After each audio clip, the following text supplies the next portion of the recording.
dress uniform, battle if you will. dress. Yeah, got the cap, the bandana and the boots. Bandana. I'm really feeling all American. You feeling all American? Yeah, I feel like a hybrid right now. What I got on. I ain't went as hard, but I got that olive green that we used to wear in the Marines. Hey, man. All American, baby. Yeah, that's what discussion all about, man. That's what we going with it today. What make you a true American? Okay, let's see. That's what we going with it today, because before we talked about the art of storytelling and how a story can be spun, right, and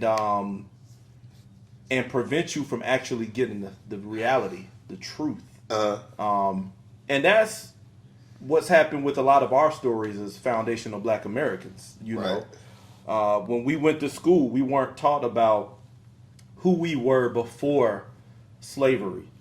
And then what we saw of Africa was very impoverished, right? So we get the slavery, Jim Crow, lynching, civil rights, and we get that as our story. But even now, when you see foundational Black Americans who stand up or speak out, the story is spun as anti-American. But we actually intend to challenge that today and tell our story from our perspective. Right. And that's the power of storytelling. When you reclaim your perspective in the story, right? It changes the narrative. It changes your perception about yourself, and it can change others' perception about you as well. Right. So for our story in America, when you look at a Malcolm X, for example, Malcolm X is not an American hero. He is, but he isn't. Yeah. Right? Like Malcolm X is considered anti-American. Really. The sentiment around him and what he represents is controversial. When you look at his interviews through mainstream media and he talks about self-defense, the reporter's response is always, are you a violent organization? Do you employ violent methods? Right? And he was constantly defending against a narrative of violence when really he was just a proponent or a supporter of the American way. Your creator natural instinct rights. Not with law, but with justice. We're not talking about law or justice. So he was a true American.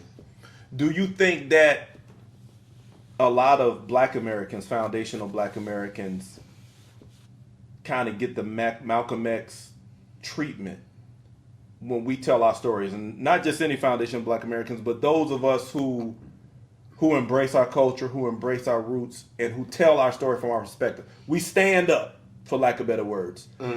How do you feel about how the mainstream society digests that idea of a foundational Black American standing tall? Do you think that's taken as American, anti-American, or what? Anti-American. Okay. How so? From your perspective, what do you see? Okay, what's it saying? Land of the free. Home of the brave. Okay. Freedom of speech. You're doing everything within the law, but you're not breaking the law. Now, maybe what I'm saying may make you personally feel uncomfortable, or a group of people feel uncomfortable, but I ain't breaking no law. Facts. So, what's the problem? I'm exercising my rights here in America, especially if I was born and raised here. Okay. And if I know my ancestors that came over here with slaves and they worked for free, we took on a slave master's last name. Let me ask you this: why am I not a true American? Pick one of your foundational Black American heroes that is casted as a villain in the mainstream American you really want me to go there? I want you to go there. And I want you to pick that hero, help us understand who they are, and then tell that story the right way. Okay. Well, I would do John Horst, but I learned that through Tariq Nasheed.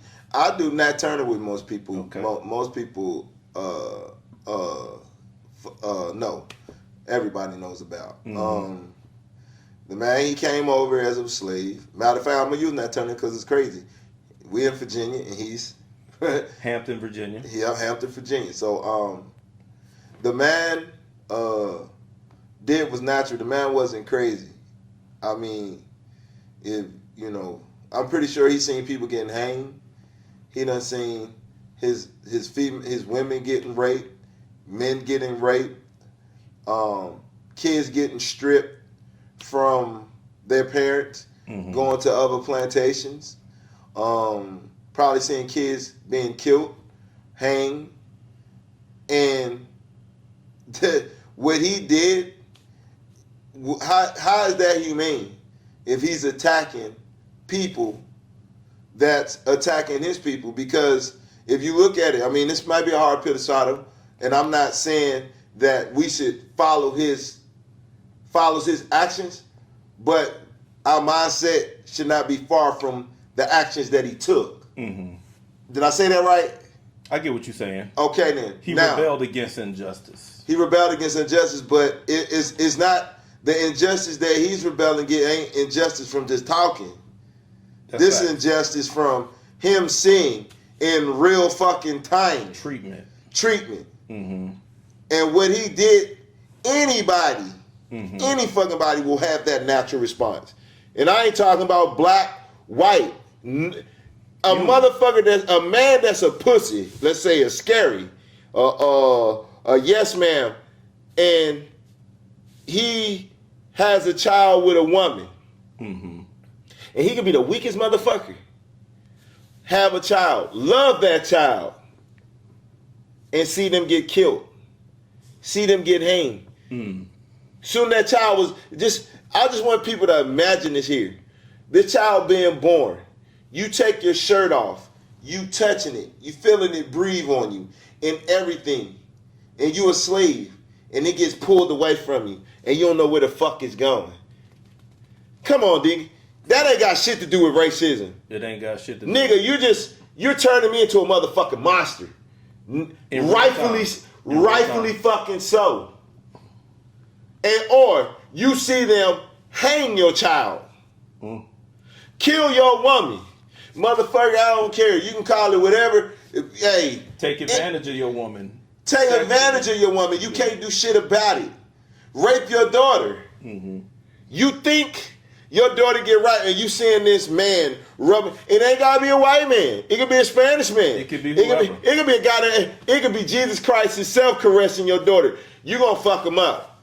I'm just keeping it real. And what you're doing is you're giving a backdrop against the circumstances that sparked Nat Turner's rebellion in 1831. Right? Yes. Nat Turner was born. This motherfucker that wasn't born just wanting to do that shit. Yeah, Nat Turner. See, they don't want to talk about the real. October 2nd, 1800, Nat Turner was born. The rebellion that T-Rex is setting up happened November 11th, 1831, right? And what he's doing is painting the picture of the everyday life and the experiences and the things that Nat Turner saw happening to people he loved around him. Families destroyed, beat, killed, sexually accosted. I ain't gonna use the R word. All these things happening to people he loved. And so he got a fire brewing inside of his chest. All of these things that are happening are criminal, by the way. And even beyond criminal, they're inhumane. So now Nat Turner does what and how is he in America? He went on a revolt. He started killing. Okay, I go as far. They say he was killing innocent white people. Or he was just killing. What the fuck were they doing to our people? Right. We ain't had no goddamn guns. They already know we slaves. We was taken from somewhere. That's what people not even saying. We didn't even ask to come to this motherfucker. We was brought here. Everybody else is coming on their own free will. Our ancestors, FBAs, didn't say, hey, I want to get on that cruise for free. It wasn't no such thing as cruise. Right. Cruises back then. Shit. So his response was very American. And I'm going to say this. There we go, because we about to do, that's what I was about to get to, but go ahead. 24 years before Nat Turner's birth, 1776 was Independence Day. The Declaration of Independence, where the 13 colonies rebelled to come from underneath the oppression of the British colonization, right? They didn't want to be colonies anymore. Yeah. Because now they were established as colonies, but once they come in and they say, hold on, we got land, we got weapons, we got a way of life. Mm-hmm. Why are we under y'all's thumb? Why are we still paying taxes to y'all? Yes. That's where the Revolutionary War came about. So they rebelled. Yes. And they declared war. Independence first. Yep. Right, but war, yes. But then after the war, they just say, hey, we done fought our way out from underneath your tyranny, underneath your control. And now we're writing the Declaration of Independence. We independent. We have the right to be sovereign. That is the foundation of the American way, right? To where when you see oppression, that you revolt about it. You revolt and claim your own independence. So this is the same spirit of Nat Turner. So Okay. now we have to tell the story of Nat Turner the right way, because he's rebelling against inhumane, oppressive treatment the same way that the 13 colonies rebelled against oppressive treatment. It may not have been in fact, it wasn't even as bad as what Nat Turner was going through, but they rebelled. So we have to see Nat Turner as an American hero. And people say, well, he killed innocent people that didn't have slaves. Look at today's time. I can bounce back and forth from Nat Turner to civil rights to our time. Aren't they killing black people unarmed? That's facts. What in the 60s, wasn't they not killing people, hanging people? That's facts. Tillman, he was a young kid, said something to a white girl. They beat him up maliciously. So even if they wanted to put anything that you can throw on Nat Turner, I can come right back at you. Why is he not considered American? Why? Because he attacked y'all? But y'all considered Americans, but y'all attacked us. Y'all control the government. Y'all control the music. And y'all control everything. After everything you did, y'all running the motherfucking country. Yeah. We both are veterans, right? Veterans. Army war vet, Marine war vet. Frontline Army war. I always make that distinction because I've been to war. I've been in the war theater, when I was young as an enlisted, and I've been as an officer, as a captain. But I wasn't on the front line. That wasn't my job description. T-Rex, frontline Army war vet in the thick of the shit. So we're speaking as Americans. We're speaking as foundational Black Americans. And the reason we're doing this storytelling is because being Black and fully American is like a revolutionary act. Just being Black and fully American, right? For me to go out in what I'm wearing now and grab one of my big boys right here and put it on my hip in the state of Virginia, where I'm a licensed concealed carry permit holder, and the state authorizes you for open carry. So I could put this thing right on my hip. Oh, you can put your shirt over it. And put my shirt over it and conceal it. And I got a permit to do that. Or I can put the shirt over it and display the beauty of that guy and still be legal, because this is Virginia. But because of this, and because of how our story's been pitched in mainstream, that's like a revolutionary act, right? But we're saying, no, it's just an American act. And really, when you look at, let's talk a little bit about let's talk about our role in history, because you got your fatigues on. We're in the military, the American spirit. I'm representing everything about American. Black folks, foundational Black Americans, served in every war. Every war. Yeah. Civil War, Revolutionary War. Inland and overseas. And overseas. Vietnam War. Germany with Hitler. All of that. To this very current day. That's right. To this current day. I retired out of the military. So And they don't talk about none of our heroes. That's why I give shout out to Idris Elba that did a documentary about Pearl Harbor. It was heroes there, but they don't talk about all the heroes. They talk about are all white, and I think, which is American, but they don't talk about ours. We have to use our own funding to promote that. Why are y'all not promoting white and black? It's all whitewash. I think I think it's time to let that expectation go. As far as anybody else telling our story, because now we've got the power and the medium to do that, and that's what we're doing. But unfortunately, when we allow other folks to tell our story, it's stigmatized. Right. In fact, we're painted as anti-American, but that's why we're here today. Yes. Because it's the American story, the foundation of Black American. You don't get more American than us. You don't get more American than the foundational Black American.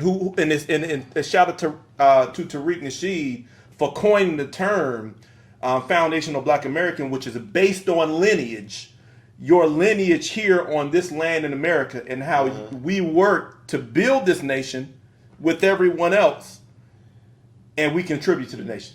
I don't know why this thought came to my mind. I have to do research, so everybody don't quote me on this, but I think it was 2 black butlers back in the days of Abraham Lincoln that saved them from getting poisoned. Save who? Abraham Lincoln and company? And there was another black butler that saved another pregnant. But I wouldn't be surprised. Yeah, but it saved them. But see, they don't talk about shit like that. A lot of our stories have been buried, Yes. But you see them in movies now, but they've been around. We talk about the Cowboys, the Tuskegee Airmen. What's up? I see you. I want to also say that American flag for y'all motherfuckers from Independence Day, it was a black little girl that created it. Right. And a white woman took that and they gave her the fucking credit. So y'all motherfuckers think about that shit on Independence Day when you rocking that red, white, and blue. That colors, that scheme set was a black little girl that came up with it. We with you. And hopefully you can find her. But they gave it to a white woman because she did the stitching. But the creativity and design, it was not a black woman, but I think it was a black little girl. But we don't celebrate and acknowledge that young girl for creating that flag. A lot of y'all don't even know who she is. Y'all like being on your phone, Google it. Grace Wisher, it says here, a young African-American apprentice played a significant role in the creation of the Star-Spangled Banner, the flag that inspired Francis Scott Key's poem that became the national anthem. So I think it's Grace Wisher.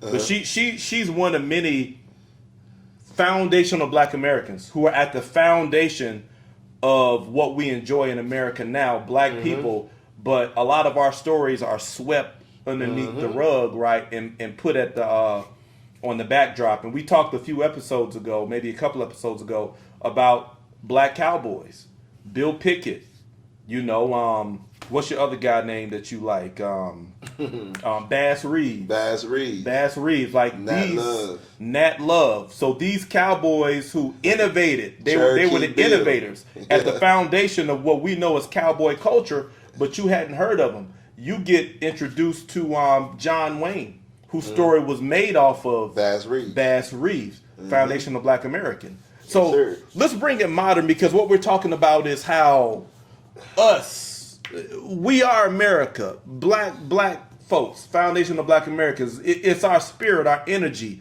We make the culture what it is. Let's go to the church. We make the church fly. The church ain't shit without Black Americans. Let's think about what the church was before Black Americans created a culture inside that religion. It was a religious murder cult. Christianity, coming from Rome, going down and colonizing in Africa, the Caribbean, and the Americas. And then we see the remnants of that with the Ku Klux Klan. Killing, burning crosses, destroying businesses. This was in the name of God, in the name of Christianity. Now, we ain't got time for y'all folks that are going to talk about well, people can take a good book and do something evil with it. It's all the same. It's all the same. Yeah. That was Christianity. That's how Christianity was represented until we started embracing it. Until we started singing our souls out, and until we took the spirit of blues and brought it into church and started gospel music, because that's what gospel comes from. It comes from the blues. It comes from an empathy with the black experience in America. Blues is the empathy of the black American experience. And that translated into religion and church and became the gospel. And that shit took off. That's when they really started making money. Mass choirs, praise and worship teams. Some of your greatest gospel songs. Man, I ain't even a Christian no more, but I turn on me some good gospel music every now and then because it's nostalgic. Because the spirit in it is not the Holy Spirit. Sorry, y'all. Yeah. It's our spirit. It's the spirit of our ancestors. Our culture. It's the spirit of blues, really. Yeah. It's our culture. And we made Christianity fly. Because if we hadn't stepped in and made gospel music and the gospel experience, the church, the shouting, the cooking, all of that stuff, ain't nobody joining Christianity. Who want to become a part of that? When you got folks with a damn white pointy hood and bed sheets cut out looking like a ghost, burning the cross. Who's going to join that? We made that fly because of our black American experience. Yep. So I had to tag that, man. Oh yeah, and duly noted, and is duly noted and much needed. Yes. It's much needed because they keep thinking that churches evolved and became this thing because of this God, which is man, and man is God. No, Nothing to do with that. ain't had nothing to do with that shit. It had to do with us. We paying homage to that. It's our Just like we do anything else. When we get to it and we make it our own and claim it our own, that's facts. The Bible is no fucking different. Cause go to everybody done been in the Baptist church, whites, black, anybody. Let's do the test. Go to a Catholic church, then go to a black church. Yeah.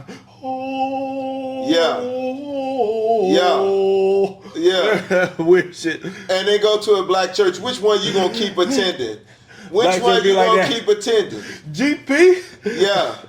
That's the entertainment side, but even when we speak God's word, we bring the word to life. Man, we bring Go to a Catholic church.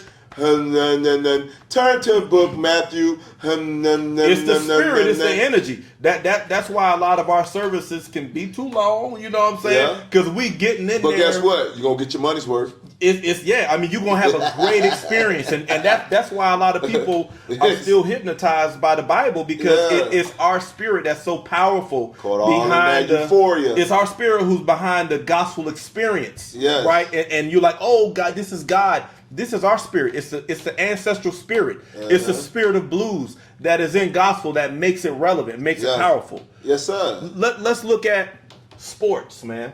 Oh, man. Olympics. Oh. Who doing that? Who hoisting up that flag? Us. Who bringing in the victories? Who? Let me say this for y'all. Why America got so many fucking gold medals? I'll leave that one alone. That's like when it comes to talking about Michael Jordan. How many? Dream team, baby. How Dream many team. gold medals as collectively got more than America? And There's no other country don't even have half of the fucking gold medals that we fucking got. I rest my case. Yeah. When you talk about the Olympics, It's the spirit. they would not have as many gold fucking medals if it wasn't. We talking about back in the day of Jesse Owens. That's right. What's old girl name? Florence. Damn. Flojo. Flojo. Even the modern day, man. Carl Lewis. Jakari Richardson. Hey. Jakari Richardson. She modern day, and Jakari got a lot of hate because she embracing the foundational Black American spirit With her hairstyle and her nails and all that. And folks want to criticize Worrying about the wrong fucking thing. They want to criticize the optics and how she looks. Yeah. But she embodies the spirit. That's what empowers She damn her. near look like a girl that's in the hood, but just Yeah. and she cute, she sexy. She embodies the spirit, and that's and whooping ass. yeah, and that's what she's doing. You know, and when you look across sports, man, I mean, it's us. And even when you go to other countries, when you look at the a lot of the British countries, it's a black person hoisting that flag. If they're competing, especially when it's running, Damn, I forgot about that. it's a lot of black folks who are doing that. Jamaica, British, Right. Yeah, damn. Yeah. They represent that country, but it's a black person. And a lot of people, hoisting that First up. time places where they never got gold. Right. Who did it? Black person. It's a black person. And, Okay. we rep hard. Listen, nobody reps America like us, baby. And now we can jump on into the entertainment scene. Oh, we're the because trendsetters for other continents. we are the trendsetters for the other continent. That's why foundational Black Americans represent black people across the globe, because we stay intact with that ancestral spirit, the spirit of blues. Hey. That is what's the driving force, and that's why now I know Compton because of Dr. Dre. Mm-hmm. You know what I'm saying? And many other people. And many other people. I know about Brooklyn like that because of Biggie, Jay-Z, Rakim, and all of them. I don't want to get them mixed up over there. Okay. But Cameron, Harlem, And shit, down south. Scarface, Willie D, Texas, Master P, New Orleans, Georgia, Ludacris, Outkast, Goody Mob, Atlanta. Georgia, Atlanta, Miami, Trick Daddy, JT Money. Cleveland, Ohio, Bone Thugs and Harmony. Shit, LeBron James is Akron, but he right there outside Cleveland. Yeah. Detroit. You got Come Detroit. on, You man. got what Eminem representing in Detroit. yeah. But we got some. I'm short here on the memory, but we got some players coming out of Detroit as well. So when you look at our music, and even look at what the foundation of Black American spirit does, it represents its turf with pride, and it makes the rest of the world sing the same song. It draws people to us. It draws people to us. Just man. like it draws people to our Kiva line. That's facts. That's facts. Our energy draws It people attracts to people. us. Black attracts. Yeah. Black attracts, big dog. And we make America what it is, man. I mean, even the culture, the culture is what it is. The food. Now, America. Oh my goodness, food. America's oh a melting pot, so you got all kind of cuisine. But holla at me about that soul food, though. What is Thanksgiving? Soul food, nigga. It's mac and cheese. You know what I'm saying? You got mashed potatoes. You got stuffing. You got collard greens. All of that How stuff. did soul food originate from us? Soul food originated from us, from the slave masters giving us the leftovers. slops. Who pimped the pig better than us? That spirit, baby. It's the ingenuity. Chitlins, bacon, ham, It's the pig ingenuity. feet, pig ears. Nigga, we worked the fucking shit out of a pig. Down to the goddamn intestines. Chitlins, baby. I see my grandma. They gave us the collard greens and we made that shit taste fat back. Ham hocks. Fat back, my mom. This day, Come on, to man. This day, my mom put fat back in the collard green. And who the best at combining foods together to make it good? Like in Louisiana, they got their gumbo. Yeah. South Carolina, chicken ball. Come on. Man, Who's the only people that know how to put meals together and make them hit where everybody want to try it? Come on, man. It's the spirit, man. What arena you want to go to next? We there. It's the We spirit, there. man. It's the foundation of Black American spirit. It's like we said in some other episodes that you can try try to do it exactly the same way your grandma does, but something missing. Listen, it just You ain't don't taste her. right. It's the spirit. It's the energy that she put in it, and that's what we put in everything: gospel music, sports, basketball, football. Basketball is a hard skill. It's a technical skill. You can learn the skills. You can learn to dribble. You can learn to shoot. Yeah. You can learn to pass. Yeah. But bringing it all together, that recipe, What? that swag, You can't create an Allen Iverson. You Yeah. can't create an Allen Iverson in a training program. Yeah. You can't create an Air Jordan in a training program. Yeah. You know what I'm saying? That's the sauce. That's the foundational Black American. That's that stank And I that don't even we put on it. and I don't even know why I'm thinking about this brother, Mark Henry, Mark Henry. power lifter. Okay, you going in? Okay. Snatched that bitch up from the floor, right over his head, like 600, I want to say like 700 pounds. Stood on one leg and hopped. Damn. Even recently, man, Zion Williamson coming out of my hometown, Marion, Oh, South yeah. Carolina. Touch on that one, too. Zion Williamson is coming out of Marion, South Carolina, man.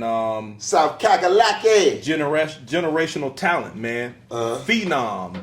And we just talked about in the last episode how they tried to downplay his greatness at Duke because the number one pick for this draft a few days ago came out of Duke. Cooper Flagg. Great player. I haven't watched him like that, but I respect the opinion of like Gilbert Arenas and Kenyon Martin and all these guys who saying he's like that. So I ain't got to see him. But Zion Williamson, when he went through Duke as a freshman, I didn't want to hear what nobody had to say. I wanted to see him for myself because I seen him in high school. I seen how that guy was a beast coming out of Marion, South Carolina. Them genetics on fire. That style, that swag, that authority on fire. And then he brought that same thing and he brought that same energy to Duke. And when they put him up against Cooper Flagg, they put him on the screen and lined up all the number one pick freshmen out of Duke. I think it was Kyrie Irving, Zion Williamson, and Cooper Flagg. Might have been another one. But they said Cooper Flagg was the greatest freshman to come out of Duke. But I'm sitting looking at the screen, and Zion Williamson's numbers are better than his. Is it a competition? It's not. But we're talking about telling the story right. How is he better when his numbers, when Zion's numbers are speaking right, but they're spinning the story? But that's the spirit and the energy that we bring to everything we do, man. And it's why people want to come to this country. Because if black people wasn't here contributing, especially to the music that's become a global export, the food, the style, the lingo that everybody uses. That's why people come to America. They come to America because of what we made it. Because of the type of Americans we are. Because of what wasn't like us, that should be like a Catholic church. But guess what? Not just that, but how we overcame slavery and everything. And even though we went through all that shit, how we still represent this country. We represent, man. But a lot of people... But we don't... And we allow people to say we're not American. We might be... Even President Trump even said it. That if it wasn't for us, America would not be what it is. Yeah. The president right now, Trump said that. when you talk about what we do with the pig, man, I seen that in real time, man. My grandma, God bless her soul, or bless her soul, not God bless. I don't say that. Yeah. But when I was a kid, man, I remember her out there cleaning the chitlins. She running it out. She running out the feces, washing it out. And all. I never really liked chitlins. I ate them. But it wasn't my thing, but I seen them prepared. They don't taste bad when you eat them. Yeah, they don't taste bad, but it's just, I seen it. I seen it firsthand. I seen my grandma outside. She had chickens in the back. You take the chicken and you wring it with that neck and let it go. That thing just running. And then it'll eventually just boom, come to its resting place and, prepare the chicken. So, I mean, when we put our spirit on things, man, it makes it better because who we are, the love we bring, the American spirit. Like, nobody exemplifies American values like us. Just got to say it. Look at Martin Luther King Jr. Even though he was killed, look at what he was trying to do. Now we can look back in history in retrospect and see that his approach wasn't what it should have been, but his values and where he was coming from was based on the Constitution, based on the ideals that we say America is about, is what he was embodying, right? And he coming out of the church. So you see the swag and the energy that we bring to the church, so much so that he can pull a whole civil rights movement out of that energy. That's us. That ain't got nothing to do with no Holy Spirit. No. Because if it was about a Holy Spirit, go to Catholic church and get it popping then. Like Cuz say. Go to that Catholic church for that exactly 1 hour service. When you in there, you hear that creepy organ. That creepy organ. And you looking up, you never see who playing it. You think the Addams family about to walk out. You don't know what's going on. Satan coming. And you sitting like this waiting to be told to stand up, sit down, stand up, sit down, come out, take your cracker, drink your juice, take a walk, knee, pray, light a candle, and then you gone. And then you out. It ain't no energy in that. It's no spirit. Is nothing in that. It's dead. It's just empty ritual. Yes. Which is why, and that's really why, when you mention the Catholic Church to black folks, that they disassociated with it. We ain't Catholic. You're right. You're not. But the whole church and religion, Christianity, comes out of that Catholic Church experience. Yeah. That's the reason why they got the money that they got. Yeah. If it wasn't for us, that motherfucker would be dead. They wouldn't have no money, no power. Hey, man. If we the machine why it's afloat, yeah, and why they making so much money. Just like that's for fact. Catholics to be the machine and the powerhouse is, that's why the Pope wrote that edict to start enslaving us. Yeah. Y'all need to go hug a black man. Go hug a black woman. You know what I'm saying? Thank you. Thank you for making America fly.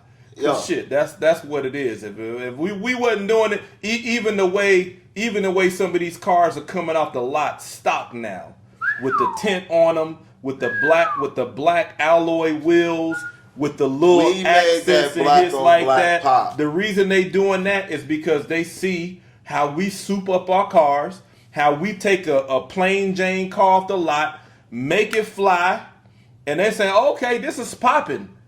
Because they see that the music and the spirit and the energy that the we culture. it's in the clothes, it's in the cars, it's in everything. So they say, okay, that's what everybody like. Now they starting to ship them off the lot like that. Mm-hmm. You're welcome.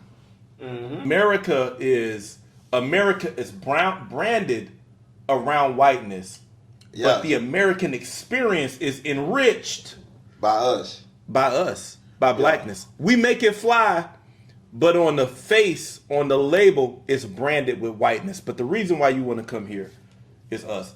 I got a lot of friends in Africa. They talk about, rap music and R&B and the soul music that influenced them. These are the things that, and yes, don't get me wrong, there's opportunity in America and all of that, but it's opportunity in China too. You ain't want to go there. Uh-huh. It's a lot of technology. They're probably more technologically advanced than we are, but you ain't rushing to go there. Nope. It's opportunity here. You're rushing to go here because of the experience that we've cultivated, the culture that we've cultivated. And I'm not going to get into how people, our blackness draws them, but then they get here and they start acting funny. I ain't even going to get into that. But the only reason why African music is playing on the radio station is because they had to embrace our culture. They started dressing like us. They started rapping like us. They started wearing it because they was rapping, but guess what? You didn't have our swag and culture. That's why y'all wasn't getting no play over here. Now y'all embrace it. They even getting the tattoos and the grill. Now y'all getting play over here. A lot of people don't want to admit that. Put that shit in the Olympics, breakdancing. I said, hey, look, we're gonna touch on that. But that African, the Afro beats, man, like I was on that back in college, man, in the 2000s, because I was moving in African communities and learning about it because of my dad. I was the food and dating the women, all of that stuff. So I was hearing the Afro beats and all of that stuff, but it wasn't in some places they call it hip life, which is a play on hip hop, right? But it wasn't getting no play because the artists were still wearing the African beads and stuff like that. But now when you start looking at Burna Boy, Wizkid, and some of these other artists that are at the forefront, if you play their video and mute it, you don't know if it's a rapper or if it's an African cat because they got the locks, they got the bling, they got the the tattoos and stuff like that. They even changed their voice to ours. Like because a lot of people don't even know, dude, that played in Snowfall. He from London. Yeah. Dude is playing on Power. Yeah, he's not from here. But it's the aesthetic. They take on the foundational Black American aesthetic, and then boom, their music is catching. The imagery is catching up with what we're doing. And you mentioned breakdancing in the Olympics, right? Yeah. And you hardly seen any black folks actually in the breakdancing competition. There was a lot of Asian. It was Hispanic. It was and a lot of people think Hispanic started breakdancing. No, nah, they ain't started. That was us. You got to look at Tariq Nasheed's microphone check. Yeah. He goes into like the origin of hip hop and all of that. Go to Capoeira. Yeah. Go to Jenga. Watch the movie Sinners. All this and Michael Jackson moonwalking, nigga. That didn't start with breakdance. Didn't start with Hispanic people. If you look at Capoeira and then you look how breakdancers when they get ready to go and they get the hop they doing the same thing. They doing the same thing. Right. Okay. I rest my case. That's foundational Black American culture reaching into the Olympics. It was already in the Olympics. Yeah. Right. Because again, a lot of these foreign nations and even America, it's us hoisting the flags up. Right. Yeah. It's us hoisting the flags up. So, the break dance culture is just a way that they try to integrate hip hop. But they wanted to make it a little whitewashed, and everybody seen the breakdance teacher, the white lady who was in there, looked like she was. I don't know what she was doing, bro.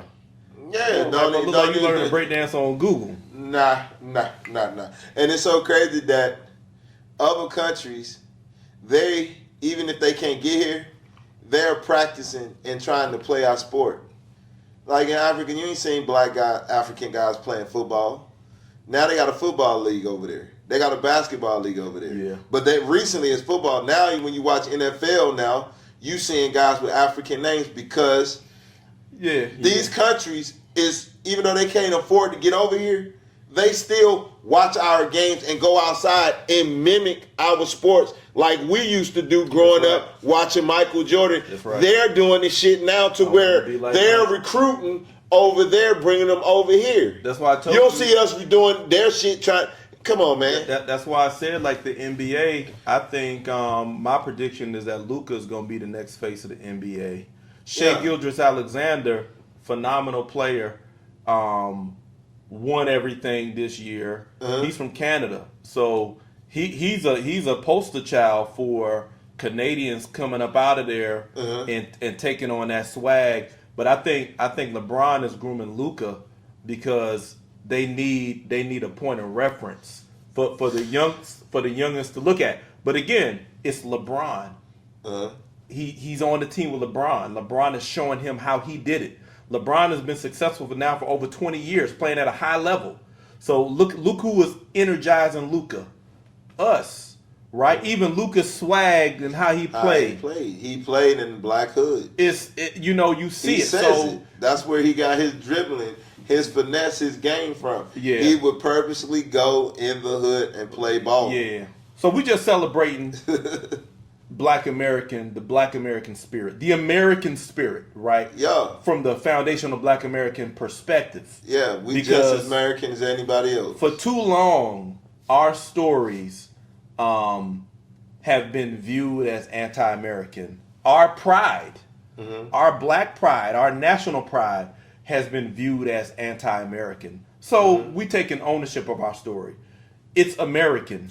We don't even have to say black, but we just say that so that you understand the source that's really making it fly. So you know where the seasoning and that sauce is really coming from. And whoever get offended for us saying that, you're not a true American. Yeah, you ain't a true American. You are anti-American. Yeah, that's because anti-American. if you knew your history, we part of it more than probably the person that's anti-American. That's facts. If you got and America is a melting pot. America brings in diversity, and we're at the foundation of that diversity. So to dismiss or to villainize our story, our American story, is anti-American. Yep. On your part. So, like I said, find you a brother, hug him. You know what I'm saying? If you're married, be careful. You know what I'm saying? That wife might start looking at you sideways. You hug it. You might want to give a married man a church hug. You know what I'm saying? But, dap up a black man. You see him say, hey, man, we appreciate you. We make the shit fly, man. It's just who we are, what we do. We ain't hating on you. We acknowledge your contribution. You know what I'm saying?